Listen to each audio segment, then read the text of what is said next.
Well, hi everybody, and welcome to another Kings of Anglia special podcast with myself, Mike Bacon, and I'm great to chat to a very special guy here about a very special season in Ipswich Town's history. We'll get onto that in a minute, because it's 30 years ago this year that Town won what was the second division, the current championship, if you like, and catapulted themselves into the Premiership. A tremendous achievement, the inaugural Premiership as well, the first year of the Premiership. A 1-1 draw at Oxford, secured promotion to the top flight in April 1992. Fantastic achievement by the Blues, who've obviously had some great seasons, but this was right up there with one of them. And, well, one man who played every single game that season for the Blues on their way to the title. Well, we all know this guy, a larger-than-life character and a fantastic goalkeeper. I think he was about 6'10" when I last heard, but he's probably shrunk a little bit to 6'6" or whatever. Look, it's Craig Forrest. He played more than 300 times for Town and enjoyed some great times. And it's a treat that he's over there in Canada with his Ipswich Town shirts. If you're watching this on video, Craig Forrest, what can I say? It's great to see you. Oh, thanks for having me on, Mike. It really is always a treat to talk about Ipswich Town. It's never a hardship whatsoever. So I thought I would dust off the old jersey and pull out. I can't remember what year this one was, actually. Quite honestly. Well, we'll have some experts watching this who know that exactly. My friend Andy Warren probably being one of them. But yeah. But it was good. Yeah, great times. Right from when I was 16 when I arrived, and Bobby Ferguson was just taking over from Bobby Robson, and we're still in the top flight. My first match I ever saw was Manchester United at home with Ipswich. Gary Bailey was playing in net. You know, the place was just incredibly. Should I say, like it made a decision in my life that I was like, this is really what I want to do. I just could not believe what I was watching and seeing, and watching Ipswich Town play at that level was just absolutely special. It really was. And I was caught, and I was really bitten by the club from that moment on. I was going to say, because you came over to England. You know, how did that all come about? How on earth and why Ipswich Town? How on earth did that all come about? I mean, you're miles away there in Canada, where obviously you are today. And how on earth did Ipswich Town come about? Yeah, I was even further away. I was in Vancouver, which is another 4.5-hour flight west of here in Toronto. So it was really about, you need a certain amount of luck and you need support. I had that. My family was amazing. My dad was great, supporting that and supporting me through development and whatnot. But there was a guy called Phil Trenter, who the Trenter family is all from Ipswich. He was from Ipswich. He played in the Ipswich youth team back in the day. There was a Canadian as well, Bruce Twomley, who I believe played a couple of appearances, had a really bad leg break when he was under Bobby Robson, I believe. So he ended up coming over to play in the North American Soccer League. I think the club with the past foreigners, even Franz Tyson and Arnold Muren and guys like that, played a role with the club, even being out in rural Ipswich. You had a manager, Bobby Robson, who'd done it, and he was one of the first ones to bring him in. And if you remember, back at that time, though, there was a lot of, well, can they play in the English league? It's too tough. They're going to get the, life kicked out of them, and, it's not going to work. And wow, how they were wrong. So I think the reaching out to foreign countries or looking for, diamonds in the rough, maybe somewhere else, was something that they were open to more than maybe other clubs. So Phil Trenter had a connection with Ron Gray, the old chief scout, legendary Ron Gray. He got a connection, said, got somebody I think you'd like to look at, worth having a look at. And Ron said, yeah, if he's willing to pay his own flight over and come over, we'll have him. So that's what I did, and showed up at Heathrow with everything I owned, 16 years of age, made my way up the Liverpool Street, and that was another story, trying to find my way there. And then Ron picked me up at Ipswich train station, God bless him. And then I went right to St. Leonard's Road in Ipswich. Yeah, I know St. Leonard's Road. It's off Nacton Road, I think. That's yeah. Right. That's yeah. right. And my old landlady, Mrs. Beryl Bond, I was straight to her place, and that's where I ended up staying for a couple of years in my digs. She was a massive part of,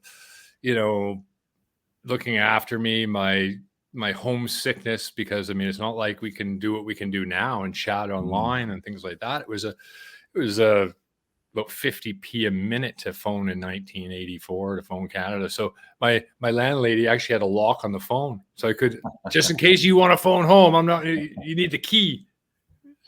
Nuts, right? The club didn't pay her that much to keep you. No, well, I was on £25 a week when I signed, and Mrs. Bond was getting £35 a week for keeping me. So she had to pay me, or sort of feed me with that money, and then, I don't think she was doing it for the money. I really don't. I think she just really enjoyed having guys around. And there was a few other players that went through her place too back then. But yeah, she was wonderful, absolutely wonderful. And she was my second mom. It was quite a daunting move at 16 years old, Craig, just to fly across the other side of the world to somewhere you didn't really know. You're quite determined. You were very determined to want to be a footballer. Yeah, it was. School wasn't something that I really enjoyed. I think I definitely had ADD, and I just could not concentrate long enough on anything. And I think that's why football was great, because there's always something going on and balls coming at you and everything else. So and then having to leave before the end of school here, because graduation would have been a year later, was important. And it was also great advice to get over there as early as you can, because they're going to sign you on potential, as opposed to if you go a year later, a couple of years, you're going to have to be almost the finished product, or somewhat close to it. So that was important, and it certainly was part of it, because I certainly wasn't even close to the finished product. And I had a hell of a time with ball striking at 16. I was 6'5". I think my body was still trying to catch up to me. And that was the last thing that really came, but it was a process. And it was a wonderful time. And we also had a very good youth team, Daly and Atkinson, Jason Dozzell was part of that. Chris Kwame was part of that as well. And, we were very successful. Went over to France, played in a tournament with Barcelona and Inter Milan, AC Milan, Glasgow Rangers were there, Dinamo Kiev, Santiago de Chile. They're all over the world. And Porto, Benfica, we ended up beating Porto in the final, and just had a magnificent. And the only reason why we ended up there, quite honestly, was because for some reason Arsenal pulled out, and they only wanted the top names, if you like, and Ipswich, although still coming out of the UEFA Cup years and the success of that, were sort of, okay, we'll phone Ipswich. Do they want to come to this tournament? So that's how we ended up there as a youth team, and with Pete Trevivian as a coach, who was also another great coach for Ipswich at youth level. Man, he was so good with the younger generation and the guys, and his honesty and just a true gentleman was certainly a big part of my development too, as a player and as a person. You talked about some of the players there, of course. We'll talk about the 92 season, because a lot of those players featured in that strongly. A good youth was, Ipswich were born on youth around that time, and through the 70s and the 80s, weren't they? Absolutely. It was all about that. And I think, that's how a club in a town the size of Ipswich could compete. If you had the right resources and the right coaches and the right scouting system, you could actually do it. Days have changed. Times have changed, as we know. I mean, looking at Ipswich even recently, the likes of the young Mexican-Canadian lad that was there. Trying to remember his name. He's at Arsenal now. So he came over as a 12-year-old to Ipswich. Oh, yeah. And he ends up being sold to Arsenal at 17 or 16, whatever, for $500,000, I think, or something like that. So you get to these situations where the clubs need the money, but back in the day, Terry Butcher, George Burley, John Wark, Craig Forrest, we're all going to move into the first team. We're going to spend that time. We're going to be, and then maybe someone who's going to come and pick the odd one away from you, as we saw with Ipswich in their heyday when, Man United, Arsenal started to do the same to us then. But at least you had a chance to have some time with them and be successful with that group. So now it's difficult to compete. It really is. And unless you're owned by an oil state or a billionaire American, it's really, really difficult and they're looking for big market teams. Absolutely. Well, so going back to so there you were, Craig, 16 years old. You're going to obviously done all your youth. I suppose it's like a YTS scheme. I suppose you were there in those type of days. That was what it's called, or something like that. Did you? So your debut. So you must obviously you remember your debut, and well, how did it all come about? What can you obviously you remember it well? Yeah, I remember it really well. And before that, because I'd gone on loan to Colchester for a couple months. Oh. And that was great because it was, 20 miles down the road. Charlie Woods and the rest of the coaching staff could get down there and watch me play. Sometimes the crowds weren't very big. Remember old Lair Road there? Yes, of course. Everyone remembers Lair Road. What a fantastic old crowd. Yeah. Yeah. It was so bad, it was good. I always thought Lair Road had one of the best home advantages because you were on top of the players and the ground was always falling apart around you. But it was just a brilliant football ground. Anyone who didn't go there missed a treat. Yeah, no, it's true. It really was. And even the manager's office was actually literally over top of Lair Road. Like It was this or that. It was that close. And sometimes the hot water worked and sometimes it didn't. And the dressing room, the corners were always dirty. It was quite something. And we usually get changed there and then go off to one of the military base to train, which the pitch was just awful. Roger Brown, I believe, was the manager then. So anyway, playing in the 4th tier, get down there with Colchester, it goes really well. I had a fantastic time. It was a lot of pressure, but then it was also exciting because I was like, well, even at that age, I was like, I played in the football system. Like I'm just, I've played in the league system and that alone, like I was like, wow, that was great. And so I had 2 months there because they extended it to 2 months, right to the end of the season. And we were close to pushing for the playoffs and making a run that way. And then sort of the loan spell ended and I went back to Ipswich and it was the end of the season, went home to Vancouver for a few weeks, got a call from the club saying that they'd sold John Holsworth and we were going to put you in as a starting goalkeeper next year.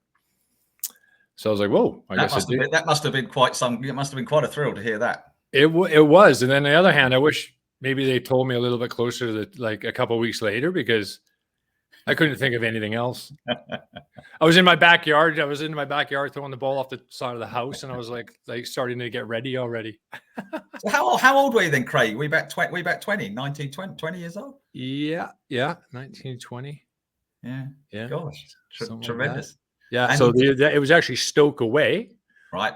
Yeah, and I remember that well. Even Romeo Zondervan was great and support, and Frank Yallop and the guys, and yeah, I remember it incredibly well. I remember the dressing room. I remember going out in the pitch. I remember the crowd or going to the away crowd for the very first time and that experience. And yeah amazing. We drew 2-2, did okay. And so it's just about trying to keep your spot and do a good job and continue with that. So they were patient with me as well. I mean, made a few mistakes here and there, but they were really patient. And I think the guys in front of me were great too. Like I said, Romeo and Frank and those types of guys were incredibly supportive and always say, we got your back. We got your back. Don't worry about it. Just save shots.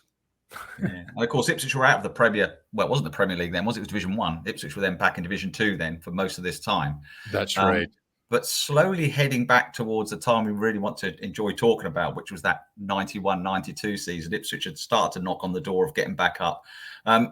But before we talk about the season a little bit, of course, it was the season before the Premiership. It was the inaugural Premiership. Whoever won the second division that season was going to go not just in Division 1. Division 1 was no more. It's going to be the Premiership.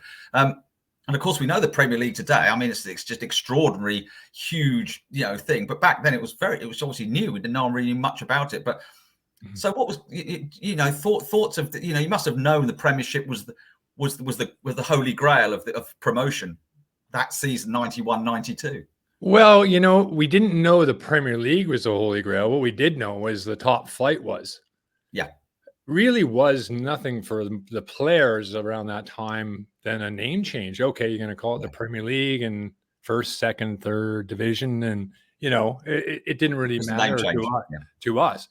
I think what happened, the Premier League evolved into something on its own. And you talk about records, and it's the Premier League records and this, that, and the other, which is also a little disappointing for the past generations, because it's like, hold on a minute, like we had top class Premiership football years before the Premier League started as well, and a lot of that is kind of missed. So there was a power struggle. We know the whole situation with that. I mean, it certainly created a lot more money for the top flight, and I think it hurt some of the lower divisions for sure. And, we saw the attempt at the Super League in Europe this past year, which was a scary thing, and something that I'm glad that the general football population and public together basically squashed that. And it's not very often that us small guys can squash billionaires' ideas. They're just usually too big to fail. So that was great. But the Premier League was somewhat like that, but we didn't see much more than that. So it was years later when when people brought up the fact that I was one of 13 foreigners that started on opening day, I was first of all taken aback a little bit, because I didn't really consider myself as a foreigner. I'd already been there for 8 years in England. So I was like, oh, okay. Yeah, I guess I am still technically a foreigner. Sure. And all right, whatever. But yeah. So it was amazing. It turned into something fantastic, and certainly something on its own. And it certainly changed from the time, 92 to when I actually retired in 2002, just the difference. And certainly that influx of foreign money and foreign players that came into the league for the better or not in some ways. It certainly did from a league's perspective, because it's the best league in the world. You've nicked one of my stats. I hope you're happy with that about the 13 foreigners. I haven't got many stats here, Craig, but that was one of them. I was gonna sit back, and I was going to educate yourself and the whole population with this stat, and you've just chucked it out there. So I knew that. Yeah, I mean, we'll talk about how you got, but you're right. You were one of only 13 foreigners who played on for opening weekend of the Premiership season in 1992. It's extraordinary now when you think of, if you find 13 English players in there, you've done well, let alone. That's right. Yeah, and it wasn't until I think the 5th anniversary, I think it was the Sun newspaper reporter had phoned up, or somebody, I guess he had looked at it, and I guess he saw that there was changing, and it was 5 years on, and now there's 45 starting in the first day, and so on and so on. So it became sort of a thing. But you could look back on what it was on opening day, and it was wow.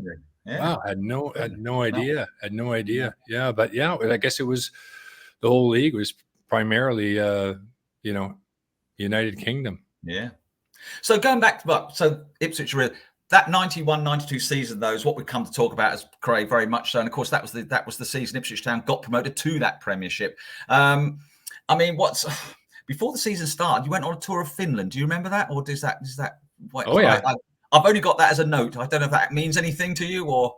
Well, we took many trips over to Scandinavia. We were in Sweden and Norway and Finland. I think we actually played a game on that tour in Finland at a place called Kemi, which was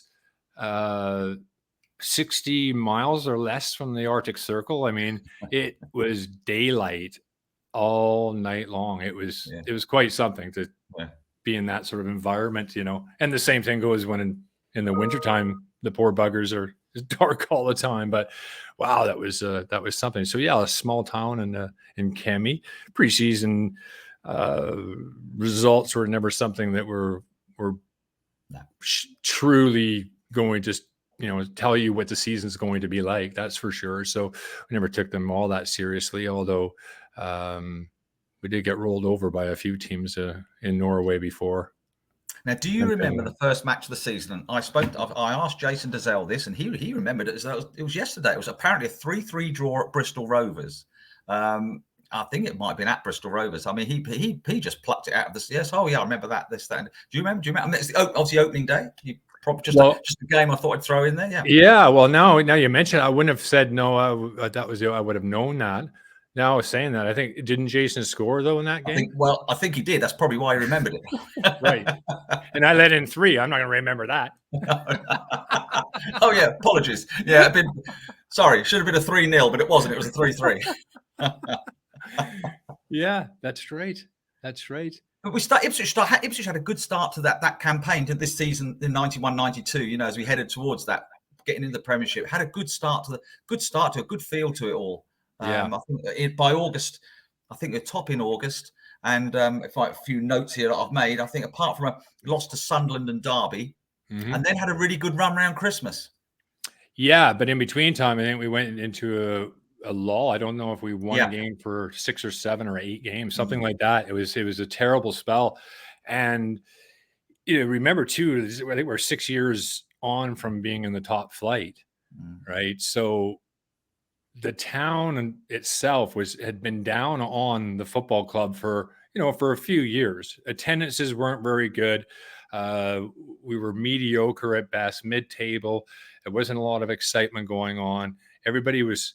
One of the tough parts actually about signing with Ipswich at that time, and as opposed to other clubs, when you're coming out of a golden generation, FA Cup, UEFA Cup, challenging for titles, that amazing group of players, they become almost like they're expecting it. They're entitled to keep doing that. Like, why aren't we should be doing this again? So I saw that. And I saw how the players had to deal with it before I got in the first team for the years, because they were relegated, after I was there as a youth player. So I saw the devastating effects of relegation it was for clubs, and just the whole change of what it was for, jobs and people that are getting let go and availability for players and so on and so on.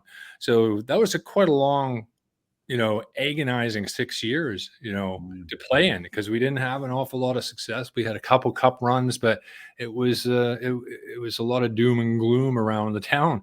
So that season, to put it together as we did, and then we had that good run around Christmas. I think we went 10 unbeaten around then, and then we saw the finish line, and it was in sight. And with John Lyle being our manager, we couldn't have been a better person for it. He was a incredible guy. It's very hard to put in words what type of person. He was like a godfather type figure. He was a gangster type figure. He could be your dad. He could be your friend. He could be your enemy. He, absolute total respect for the man. And then learned an awful lot about West Ham as well through over the years of when, Ron Greenwood, he would talk openly about all that kind of stuff. And if people wanted to listen, he was willing to talk to everybody. So the players had great relationships with him, and with the utmost respect for the man. I mean, John Lyle was a heck of a character, and as you say, I mean, he did tremendous things at West Ham, and going back at the start of that season, I think if I remember right, as you absolutely spot on, that the club was really just drifting. To be honest, it come out of the Premiership, and it was just drifting. And I think even going into that season, were Ipswich really one of the favourites to go up and get promoted? I don't believe we were. We're obviously one of the better sides, but I think Newcastle were there, Derby were there, Middlesbrough were there. There were some good sides in there. I don't think anyone expected Ipswich not just to get promoted, but of course win the title. They actually won the title, Tremendous. Yeah. That was a big thing for us too, because when we're getting to the end, we wanted to win it. We didn't want to finish second. The second got promoted as well. We wanted to actually win the title, win a trophy. Like that's what we're trying to do in the first place, and that is it's a difficult league to win, because there's a lot of parity. And then you get a couple teams. I mean, nowadays you see teams in there, they've got the parachute payments. So they've got this added money for a few years. And some teams take advantage of that very well and manage that, like Norwich have done, and become a yo-yo club because they're not tempted to overspend when they get to the Premier League. And that often costs them their spot in the Premier League, but they're, financially sound. So it's a little bit different, but yeah, it was just overall a grind from start to finish. And when we got over the finish line, and I remember we had a chance to clinch, I think it was Bristol City away, and we ended up losing that one 2-1. That was a long drive home for everybody and the fans, because I think we took 4,000 or 5,000 down there. Well, I mean, you're right. Again, Ipswich Town fans who have always been extraordinary travellers. I mean, they're great away support as well as home support. Were huge then as well. It started off quite quietly, but as it started to snowball, huge amount. I think at Southend near the end of the season. Southend, wasn't that? That was amazing. I mean, that little ground is a great little football ground too, right? Yeah. So had that one end zone. It was just bonkers in there. I remember there was balloons flying around and everything else. Shit, it was oh man, it was a lot of fun. Yeah, I mean, interestingly, Southend and Cambridge United, fun enough, were another. They were good. They were both East Anglian sides and were both up there. Which I mean, Southend are non-league now, which is extraordinary, And Cambridge, Cambridge in the same league as Ipswich, but at the time, I mean, Cambridge nearly got in the Premiership as well, Absolutely. Cambridge were they were close. They were close. John Beck, that's right, was the manager, and former Tottenham guy too, and a player. But as a manager, it was a Route 1.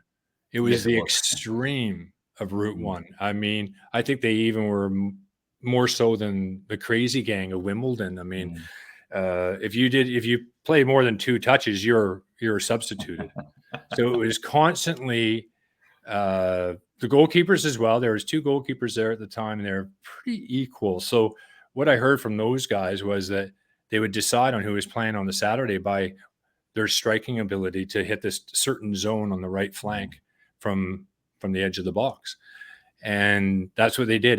There was no secrets. It was they're going to hit Dion Dublin. I think it might have been. It might have been Dion Dublin at the time. They had a bunch of huge strikers, and it was just touch, flick, and they just keep turning you over, keep spinning it, just wouldn't let you get a respite. And they let the grass grow long in the corners, put sand in the corners so the ball would get held up. I remember sand in the corners, yeah. And the ball boys all had towels. Yeah. And they had a couple boys that could just absolutely launch it in the box, throw it to the near post. I remember conceding one down there where they literally had me wrapped up as I caught the ball, and I wrapped up, pulling the ball off, like my arms down, ball drops to the ground, they bang into the net, and the referee actually allowed it. So a little bit different than you see these days as far as protection goes, but man, it was effective, really effective, and awful to play against.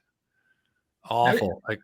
I think in that season, I don't think we might have beat them at home and then drew away, but no, I think we lost. I think we drew at home and lost away. I think I might be wrong, but I do think. No, I think you might be right. Yeah, we didn't play them all the way around. We lost at home and drew away at home. But it's a good play. Ipswich had some good players. I mean, I think Ipswich went that season very underrated, but some very technically gifted as well as strong players. I mean, your defense in front of you, Craig, was it? I mean, Frank was there. Was it David Linnigan, Neil Thompson? Yeah, Phil Whelan was there.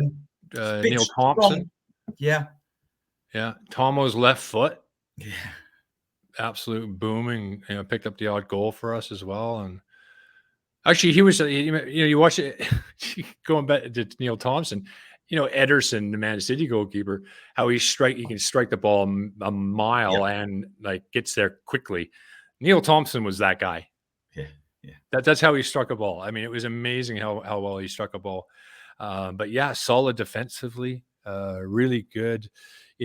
John Wark as well, just his presence in that side, his confidence, his reading of this game, his dressing room presence, his banter, everything about John Wark was great for us. It really was. He was a leader that we really needed. and the perfect guy for it too.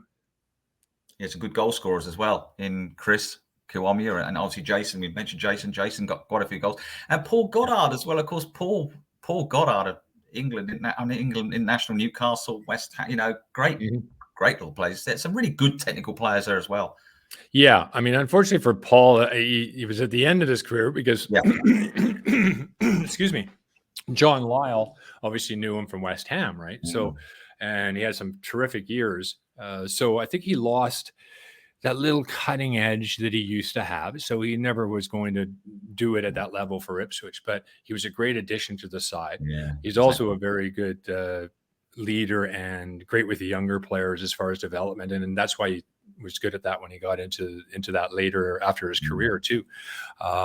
So yeah, again, more experience in the dressing room and helping that along the way.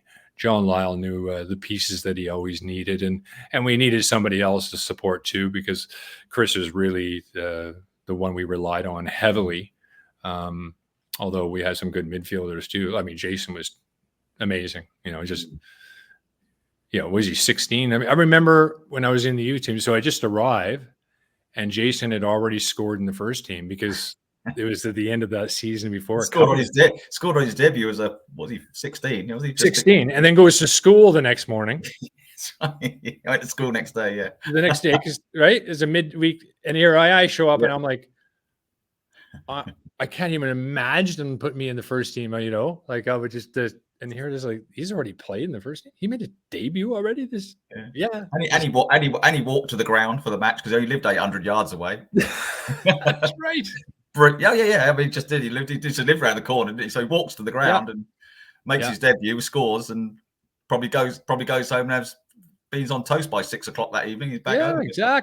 Exactly. And I mean, his family and with the history of Ipswich and growing up there, and his brother. I remember his brother.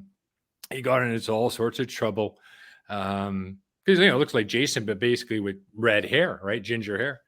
And there was a pitch battle. I can't remember who it was. Maybe against QPR in mid '80s, and you could see him stand out from a mile away. He's on the pitch, and he's smashing one guy after another.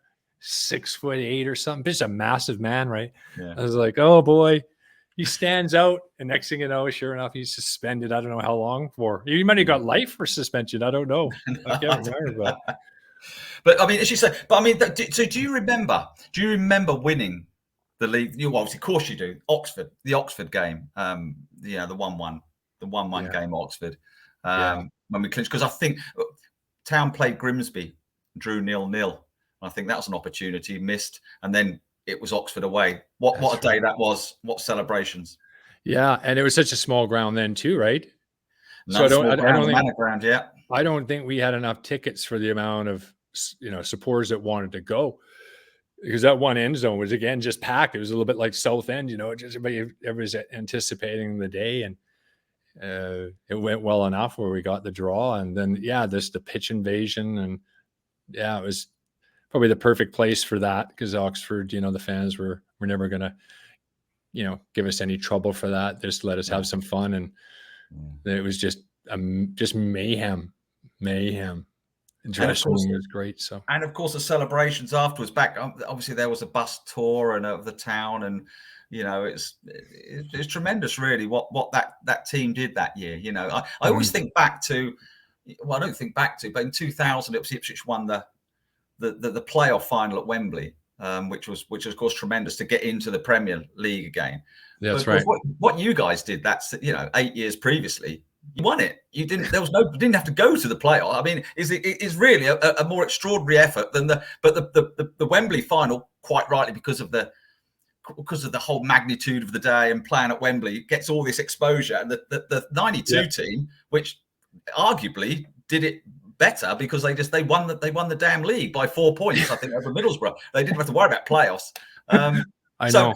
So you had the trip round the Cornhill and around the town, and you remember that. Obviously, it's No, but you're right. You're bang on. I think that whole experience, and I mean the magnitude of the game in the playoffs at Wembley is, especially now, it's probably the richest game in football. Yeah, it's all or nothing, and So obviously, and it's near back in time, but it kind of, because of that, I think it's and the trip down there on a particular final almost feels almost greater than actually us winning the division, which is I think our last trophy, or last league title we've won was that year, I believe. So yeah, exactly. Because I mean, 2000 Ipswich finished third technically, and then went up to the playoffs. So, but it was a great. Don't get me wrong, it was great to win at Wembley, but just put into context, perhaps what the '92 team did. Yeah. And that team, I mean, when you look at Ipswich and then how well they did in the Premier League, I think they finished 5th, didn't they? Yeah. And then, if I'm not wrong, relegated the next year. Yeah. But in the meantime, you can understand where the club were thinking, let's tie this team down. Let's get them, because worst case scenario, we're staying in the Premier League, but this team is capable of doing a lot more than that, as we can see. Then you get caught in relegation, and I don't think the parachute payment was I think it was around, but not nearly what it is now. No. And it just absolutely crippled the club. Yeah. Crippled it. It just, and that's the dangers of it. But you can understand where the club were and why you would want to, get guys tied up on long-term contracts. But you're also expecting that you're going to get the Premier League money. And then when that dries up quickly, it can put you into a tailspin, which it did. And then luckily Ipswich got themselves out of that. And of course, it's actually very similar to the '92 situation, wasn't it? Where got into the Premier League, had a few seasons, then got relegated before coming back in again. I mean, what do you remember that time after '92? Those few seasons in the Premiership, and you must have enjoyed that. Oh, it was, every single game, and just, when you're going to the Man Uniteds, and even if the results aren't great, we did actually have some very good results early on. Anfield, we get our first win at Anfield in that time. All the big grounds, the big clubs, the big players standing in the tunnels next to these guys. My idol when I was growing up was Bruce Grobbelaar. He was playing for the Vancouver Whitecaps when I was just a young lad. Actually got my picture taken with him in Vancouver. And then he ends up at Liverpool, and long story short, I end up standing in the tunnel next to Bruce Grobbelaar, going down, and Ian Rush is there, and the rest of them. I'm just like, I could hardly contain myself, trying to concentrate on, now I actually got to do the reason what I'm doing, and is trying to get on the pitch in the first place. So I better start doing that. But what an absolute crazy kind of almost Twilight Zone moment to be next to Bruce Grobbelaar doing that. A long way from that 16-year-old who piped up at St Leonard's Road in Ipswich that time, and suddenly there you are. It's extraordinary, isn't it? How life is. Yeah. And even, going back that to, and how proud I am to have reached that, at least, the first day before training has started, a couple of days before preseason in '84, Steve McCall was in for treatment because he was injured. It was just me and Steve McCall sitting in the dressing room, and didn't know me from Adam. Just started chatting. I'm here on trial, and I happened to be sitting underneath Paul Cooper's number 16 squad number for training. And he's like, well, he says, you're sitting there under that. That's where Paul Cooper, our goalkeeper, sits. And he says, if you ever get a chance to sit underneath that, you'll have done something pretty special. Yeah. And so that was always my goal, to be underneath that number 16, Oh, terrific. Yeah. Terrific. And there's a lot of ups and downs along the way, and some of them good, some of them bad. But that was it's not lost on me, that's for sure. Now, talking about good ups and downs, we have to mention some downs as well as some ups, Craig. And of course, unfortunately, you were. I was working that day on. Do you remember the Greenan newspaper that used to come out on Saturday? Of course, the Greenan. Yeah, I was working on the Greenan that day when I got probably 1,000 clips of those from. Fantastic, good, excellent. Yeah, well, terrific paper. And unfortunately, Manchester United 9, Ipswich Town 0. Unfortunately, occurred on once. You're on now. You've probably talked about this enough times, and you really are fed up of talking about it. But I mean, how I mean, you had so many good times. We have to mention a bit of a bummer. What a day. Well, I have no time. I have no issues talking about it. It was it was crazy. I mean, John Lyle had been fired not that long. George Bird took over. The club was definitely in a free fall. Confidence was gone. Had a few injuries. We were getting beaten up pretty badly. And then you throw in the fact that Man United were neck and neck with Blackburn at the time, and goal differential could come into play. So where you usually get teams 5-6 up, you keep the ball. You're not searching for more goals. If you get them, fine, but you're not searching for them. You don't want to get any more injuries. The job is done. But to add more goals on the goal differential, Ferguson was just keep piling it on, just keep going. He's encouraging it, and I knew exactly what he was doing, and I don't blame him for it. But when you're up against lambs to the slaughter at that time, it was very difficult to get the guys to get out of this fog, that just seemed to last for 3 days. The game just would not end. And then also there's a couple of things. I mean, I think, George, looking back on it, Burley, he would have, taken a different approach to it. The pre-match chat was about them not expecting us to attack. Right. Yeah. Fair enough. And as you could tell, it caught them off guard. They were very surprised. Yeah. You certainly did. Well, you certainly did that all right.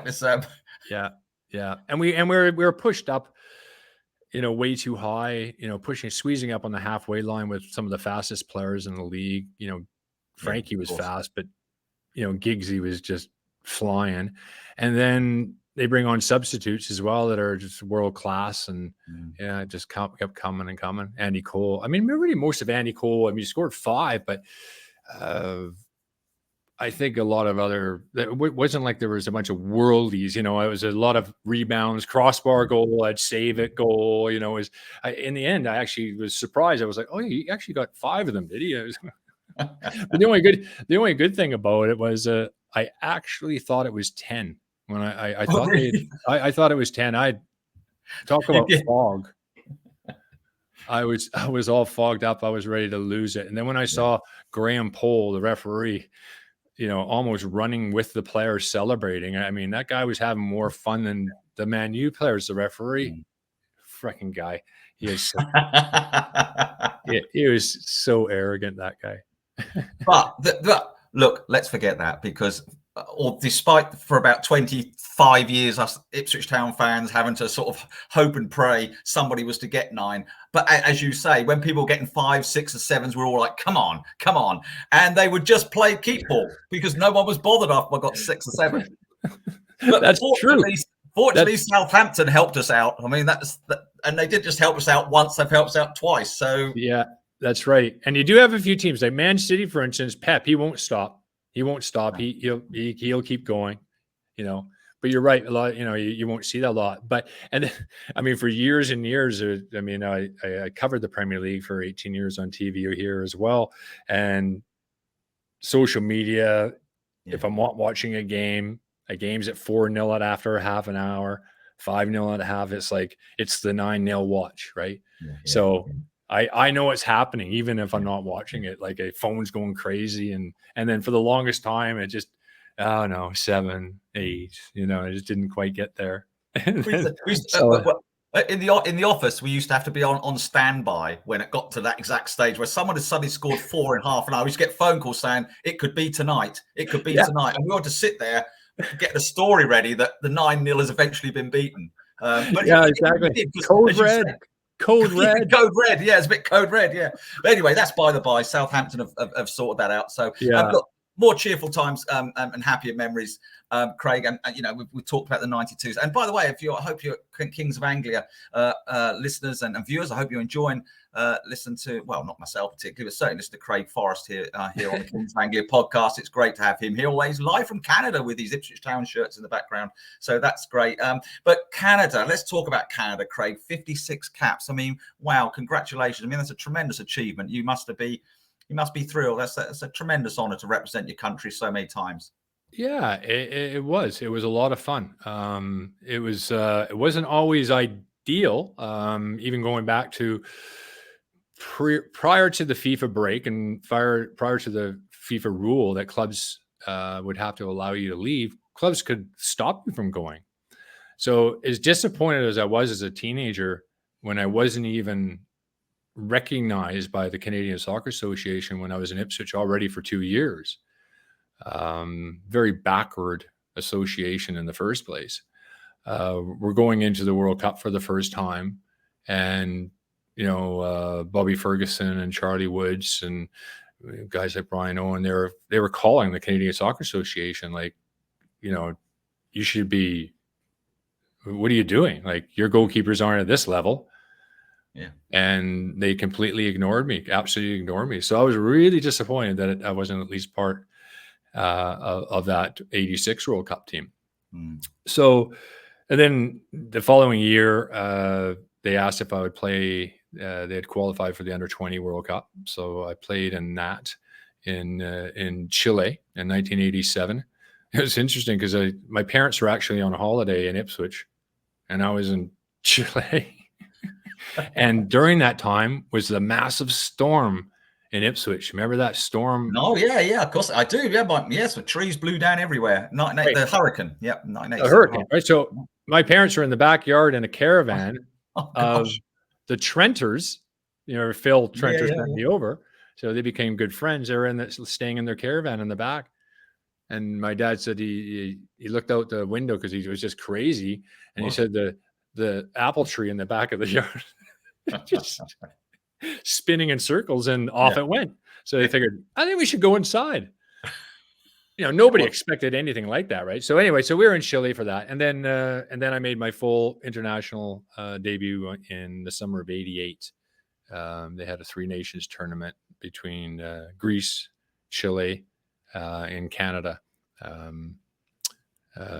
called the Sir Stanley Matthews Cup, because Sir Stanley Matthews lived in Toronto and actually played over here later in his career as well. So he was highly thought of, obviously very highly respected. So they named a little tournament after him. So that's how I made my Canadian debut. Now, CONCACAF in 2000, which Canada won. Now, according to my details here, you were the best player, the most valuable player, the most valuable goalkeeper, and you were selected in the best 11. It sounds like you single-handedly sort of won it for Canada. I'm sure you didn't, but it's quite an impressive little lineup there, Craig. Yeah, I was busy. I was really busy. I think things went very well. Yeah, things went really well. Very well. Even Paulo Wanchop was playing for Costa Rica. That was in the earlier rounds. He was my teammate at West Ham at the time, and then just to manage to play that and then get through Mexico and to win something that big was something I never expected. I love playing for Canada. I love the guys. I love getting together. We were always the national team that nobody cared about. And I mean that respectively, but we don't have any traveling fans. No, of course. We bring nothing to the game. Like, if we qualify for the World Cup now, a little different, but back then we're not bringing much to the party. If Mexico don't make the World Cup, that's a big deal in '94. That's a really big deal. So we finished actually in '94 qualifying. We finished second in CONCACAF, and it gave us it gave us a quarter spot. There's only 1 1/4 spots available for '94 from our region. The Americans obviously took one of the automatic because they're hosting. So we had Mexico tied on points going to the last game, and we needed to win because their goal differential was better. Azteca, they would just clean house with everybody. And we went 1-0 up, and it was a great game. It was very, very tight, but we ended up losing it 2-1 late. So our quarter spot was Australia home and away, which we did very well and should have won that comfortably, but ended up losing on penalty shootouts in Sydney. Oh gosh! But if we had beaten them, it wasn't like, no, you're not in the World Cup yet. Now you've got to go to Argentina and play Diego Maradona home and away, and then if you win, you're in. So we figured once we lost to Mexico, that was a relief. It's going to be pretty. It's going to be pretty tough. Also, Australia did really well. They only lost 1-0 on aggregate too, on a really fluky goal in Buenos Aires. So, but yeah, so what I wish we had to get like is what we had now is with 3.5 spots.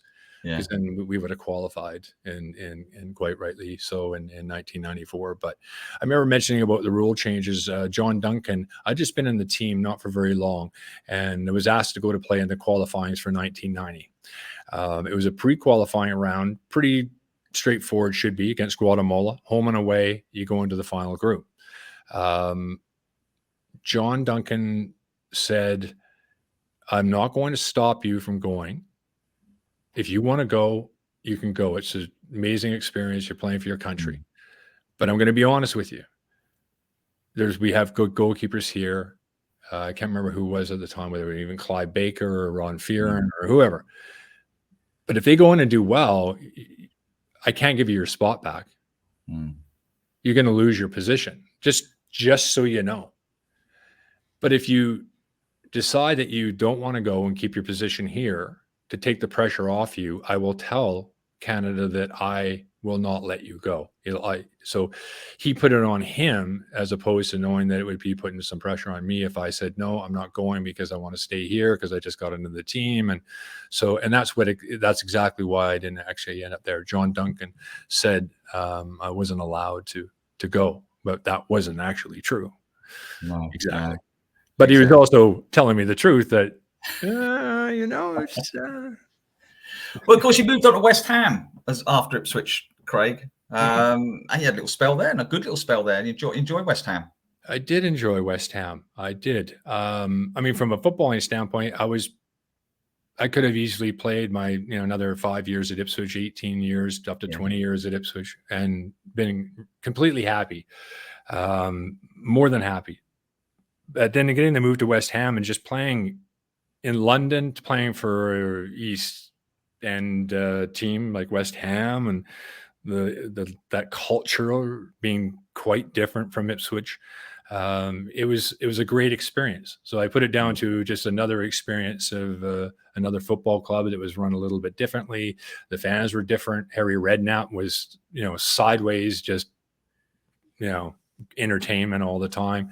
The squad was incredible with Razor Ruddock, DeCanio, John Moncur, Trevor Sinclair, Steve Lomas, Rio Ferdinand, Michael Carrick, Glenn Johnson. I mean, unbelievable squad. So we did do well in that too. So the 5 years I was there, we're in the top 10 of the Premier League every year. So it was hard not to enjoy yourself. And my teammates, my goalkeepers, James was there. Shaka ended up coming. Shaka Hislop, just a terrific guy. Ludic McCloskey was there when I arrived. Fantastic guy. So we've been really good friends, and I know kept in not close contact, but always kept in touch with each other over the years. We've had a great relationship between ourselves. Brilliant. Well, look, we've got to come to the end soon of the podcast, Craig. It's been fantastic talking to you. But look, what are we up to today then? So, I mean, I know you're doing a lot of media work, and you've been doing a lot of what you're doing. You probably teach us how to do podcasts. You've been doing podcasts yourselves, and we started doing a podcast about, well, just prior to the pandemic, or maybe when it just started, just almost a reason to get together and, at least socialize in some sort of form, right? And we could get together at a location too at certain stages, depending on the restrictions and whatever at the time. And the reason why we did it is we had recently lost rights to the Premier League from a television standpoint.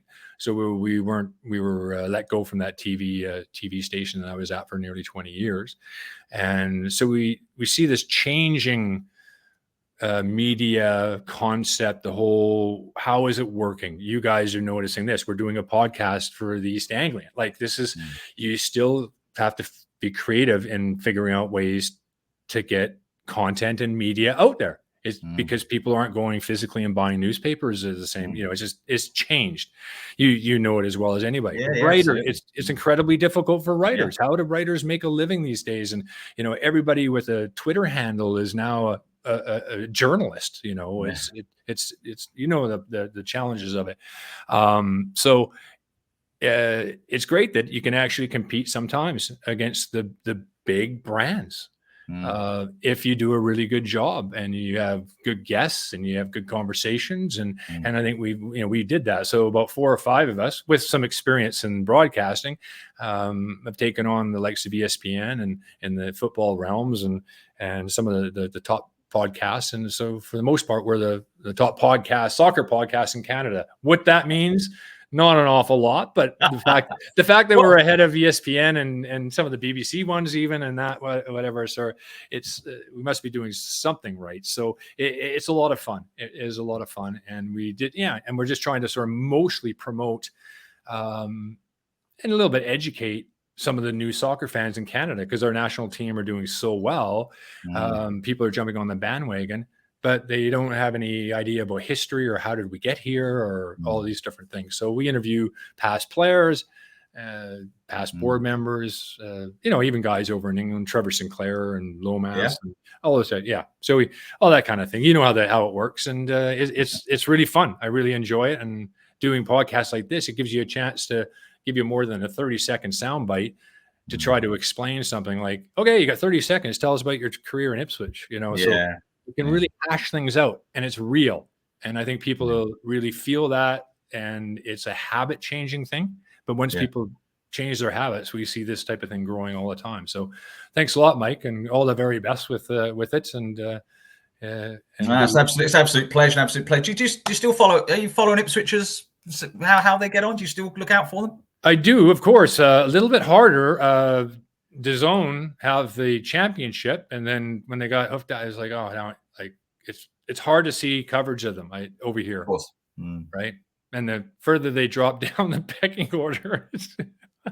Well, hopefully, we're all hoping they might slightly have just be turning the corner slightly up, and got a new manager, and maybe hopefully things will be turning up. But look, Craig, if you had to look back on a few moments in time, particularly at Ipswich, I suppose, what would they be? I mean, what would a few moments at Ipswich, that 92 season or other times?